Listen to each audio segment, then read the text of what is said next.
Smart Cause, une fois par mois, on met en avant une association soutenue par DIFT qui propose, vous le savez, aux entreprises et aux particuliers des cadeaux solidaires, moyen de rediriger les budgets cadeaux vers des causes écologiques et sociétales. Et aujourd'hui, je reçois Stéphanie Lermite. Bonjour. Bonjour Thomas. Bienvenue, vous êtes la directrice générale de Make-A-Wish. Alors, l'histoire, elle commence en fait il y a 45 ans aux États-Unis. C'est quoi la première histoire Make-A-Wish ? C'est exactement ça. La chaîne de solidarité est née aux États-Unis avec un petit garçon, Chris, qui rêvait de devenir policier. Et puis tout son entourage, sa maman, les amis sont mobilisés pour lui réaliser son vœu. C'est comme ça que ça est né et ça existe depuis un peu plus de 20 ans maintenant en France. Depuis plus de 20 ans en France. Alors, j'ai une première question qui semble peut-être un peu absurde, mais qui peut solliciter Make-A-Wish ? C'est évidemment des enfants malades, leur famille, mais quand on dit, par exemple, je vais donner des chiffres, plus de 8000 enfants par an qui ont entre 3 et 17 ans qui sont diagnostiqués avec une maladie grave en France, puis on voit qu'il y a 50 hôpitaux partenaires de Make-A-Wish à travers la France, plus de 120 bénévoles engagés, près de 200 vœux réalisés en 2025. Je voudrais qu'on se concentre sur cette idée de maladie grave, parce que c'est quoi une maladie grave ? Le spectre est très large. Ouais. Pour le résumer, c'est toute la difficulté. C'est une maladie qui impacte profondément la vie de l'enfant, Ouais. qui impose tout. Pour les parents, qui prend toute la place d'une certaine exactement. façon. Alors en France, on se parle beaucoup de cancer, de leucémie, de problèmes neurologiques, mais c'est vraiment des pathologies qui enlèvent une part d'enfance. Ouais. Et je vois que la définition, elle est... parce que j'imagine c'est du cas par cas, quand une famille vient vous solliciter. La particularité de Make-A-Wish, c'est qu'on travaille avec le médecin hospitalier de l'enfant. On a nous-mêmes des médecins bénévoles référents qui se parlent de l'éligibilité de l'enfant. On a un protocole très clair, déjà aussi pour assurer la sécurité et la qualité du vœu. Donc c'est du cas par cas.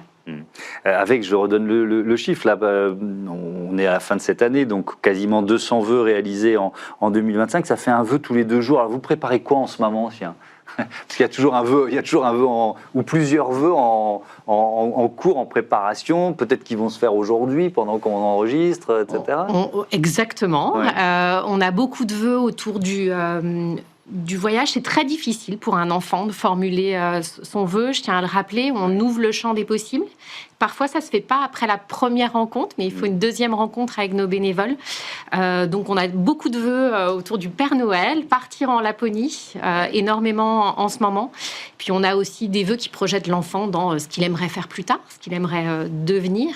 On a un vœu en ce moment, je voudrais être une danseuse étoile, ou je voudrais chanter avec Santa. Ça va se faire en février. Mais je tiens à rappeler qu'un vœu, ce n'est pas un simple cadeau. C'est un parcours qui dure plusieurs mois, qui s'inscrit dans le parcours médical de l'enfant. Et c'est comme ça qu'on arrive à avoir un impact physique, psychologique sur l'enfant. Il redevient acteur, il choisit, il décide, il se projette. Et c'est ça qui a de l'impact pour l'enfant et bien sûr pour sa famille. Parce qu'un vœu est toujours réalisé en famille. Évidemment. Et on va en reparler, on prendra le temps de cet impact thérapeutique pour les enfants malades, pour leur famille aussi, ça me semble évidemment très, très important. Mais vous disiez finalement, il faut les aider à définir leurs vœux. C'est-à-dire que peut-être ils n'osent pas au départ, ou alors c'est difficile de se projeter, de dire effectivement le champ des possibles, c'est vaste. Hein. C'est vrai. Pour la petite anecdote, on a reçu un mail ce matin d'une maman qui n'osait pas s'adresser à l'association, faire une demande. Les familles aussi sont prises dans... Je disais que la maladie imposait tout et elles n'ont pas forcément le temps. Aussi, de manière très de faire une demande. Elles sont dans toutes ces démarches et dans tout ce parcours médical très très lourd. Donc à nous rendre visibles, et c'est pour ça qu'on travaille aussi avec les services pédiatriques en Île-de-France bien sûr, et puis au niveau national. Donc oui, elles n'osent pas toujours faire ces démarches-là. Et puis on a des bénévoles. Je dis souvent que le bénévolat, c'est pas une ressource gratuite, parce que chez Make-A-Wish, on prend vraiment le temps de former nos bénévoles, de les accompagner.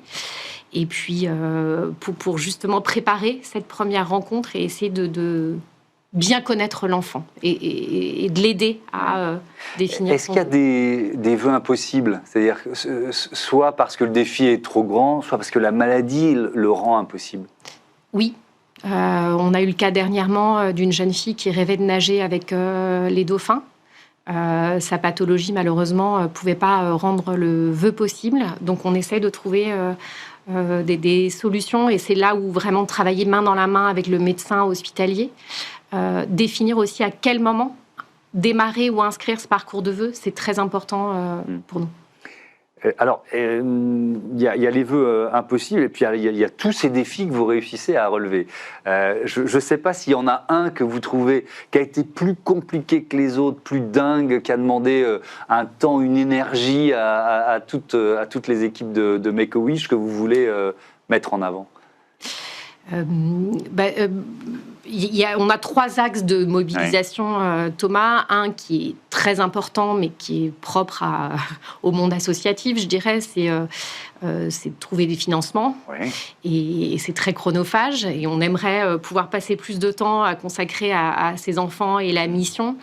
L'année 2025 a été un tournant très marquant sur la levée de fonds pour l'association. On a quasiment doublé la collecte et on a un modèle qui nous est propre de collaborer avec les entreprises. C'est plus de 55% de notre modèle de fundraising. Donc ça a été un vrai challenge de pouvoir les mobiliser, de comprendre leurs enjeux, de comment s'inscrire dans ces enjeux-là de marque l'employeur RH pour pouvoir construire des partenariats pluriannuels. Voilà, et puis de leur montrer aussi l'impact concret et de mobiliser leurs collaborateurs. Voilà, ça nous a pris beaucoup d'énergie cette année et je suis très, très fière du résultat de l'équipe. Alors, je reviendrai sur les défis impossibles parce que je suis sûr qu'il y en a plein, mais ça me permet de parler de Smart Cause, de DIFT, de cette collaboration avec DIFT. Donc, vous faites partie des associations que DIFT aide. Comment ça se passe et qu'est-ce que ça apporte à Make-A-Wish? Je dirais que ça nous a apporté de la visibilité. Un vrai soutien aussi sur la collecte de fonds. Quand je dis visibilité, c'est à la fois entreprises et aussi depuis peu maintenant avec leur nouvelle offre, les particuliers, la collecte digitale, où chez Make-A-Wish, ça représente que 6% de notre budget global. Donc, c'est un vrai levier pour nous. Ça nous a donné aussi accès à une cible, je dirais, peut-être un peu plus jeune. Voilà, c'est un vrai partenaire avec lequel on construit des très belles choses. Je reviens aux vœux. Est-ce qu'il y a souvent des personnalités des stars qui sont sollicitées? Beaucoup, souvent. Bien sûr, liées à l'actualité. Donc, beaucoup, ça représente à peu près 30% de nos vœux, les vœux célébrités. Je dirais que maintenant, l'association, depuis 20 ans, a su se construire un réseau. On n'a pas de problème, je dirais, pour les mobiliser. Généralement, quand on s'adresse à elles, on raconte l'histoire de l'enfant. C'est plus une question d'agenda et on arrive à les réaliser dans les demandes comme ça un peu folles. On a eu une rencontre d'un jeune garçon pour rencontrer le pape, par exemple. Donc voilà, donc ces vœux-là, célébrités, sont un peu plus challengeants. Un peu plus compliqué à contacter cette célébrité-là. Mais c'est possible? Mais c'est possible. Vous avez réussi? C'est notre job de rendre l'impossible possible. Après, il y a des vœux autour de... Je voudrais la paix dans le monde, je voudrais marcher sur la Lune. Je dirais que ce qui est important, c'est qu'on essaie de comprendre le pourquoi. Pourquoi c'est important pour un enfant de faire cette chose-là. Voilà. Et c'est là où nos bénévoles sont très créatifs pour essayer de trouver des... Ouais. J'ai vu en préparant l'émission un jeune Diego qui a réussi à rencontrer le pilote de rallye Sébastien Ogier, ou Luana qui a appris l'anglais pour pouvoir chanter avec Ed Sheeran. Enfin voilà, et donc ça m'amène à la question de l'effet thérapeutique, parce qu'on l'a dit tout à l'heure, il y a plus de 50 hôpitaux qui sont partenaires à travers la France. Les médecins, ils voient le bénéfice thérapeutique du vœu, parce que c'est un parcours, vous nous l'avez dit. Exactement, et c'est ça qui crée de l'impact. L'impact, il se crée dès le moment où nos bénévoles vont à la rencontre de l'enfant. c'est de pouvoir générer en permanence des émotions positives, pouvoir projeter l'enfant et dire il y a un après et c'est toi qui décides. On ne t'impose rien. On a des études d'impact qui montrent tous ces effets positifs qui sont à la fois psychologiques et physiques. 90% des médecins estiment que le parcours de vœux aide l'enfant à mieux adhérer à son traitement. On voit aussi beaucoup de réduction du stress. Parce qu'ils redeviennent acteurs d'une certaine façon et ils subissent moins ce qu'il leur a... J'essaye de comprendre en fait c'est exactement, c'est exactement ça et c'est beaucoup la projection. La durée d'un vœu en moyenne chez Make-A-Wish, c'est 6 à 7 mois. Donc ça peut paraître long, mais c'est comment on projette en permanence l'enfant, comment pendant ces 6 à 7 mois on lui apporte de la joie, du courage. Et je parlais aussi de l'environnement familial qui est très important de trouver aussi et d'offrir des moments de répit pendant tout ce parcours. Un dernier mot sur ce gala, vous le faites une fois par an. Exactement, c'était lundi dernier. Il vient d'avoir lieu ce 8 décembre. Alors là aussi, vous cherchez les retombées, la notoriété, le fait de faire parler de Make-A-Wish. C'est exactement ça. Il y a 2 enjeux. Bien sûr, celui de lever des fonds. Ça nous a permis de lever un peu plus de 240 000 euros, 245 000 pour être exact. Puis il y a un autre enjeu, c'est de permettre de donner la parole aussi à ces enfants, à ces familles, de fédérer aussi notre écosystème. Donc il y a un vrai enjeu, bien évidemment, de faire rayonner l'association. Et on a la chance, chez Make-A-Wish, d'avoir des formidables ambassadeurs qui permettent aussi de faire rayonner l'association, bien sûr pendant le gala, mais toute l'année. Donc vous parliez du pilote Sébastien Ogier.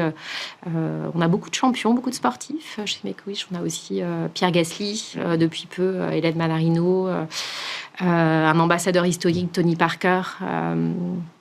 Voilà, on a la chance d'avoir leur soutien. Merci beaucoup Stéphanie Lhermitte et bon vent à Make-A-Wish. On passe tout de suite à notre débat. On va mettre à l'honneur des chercheuses d'avenir.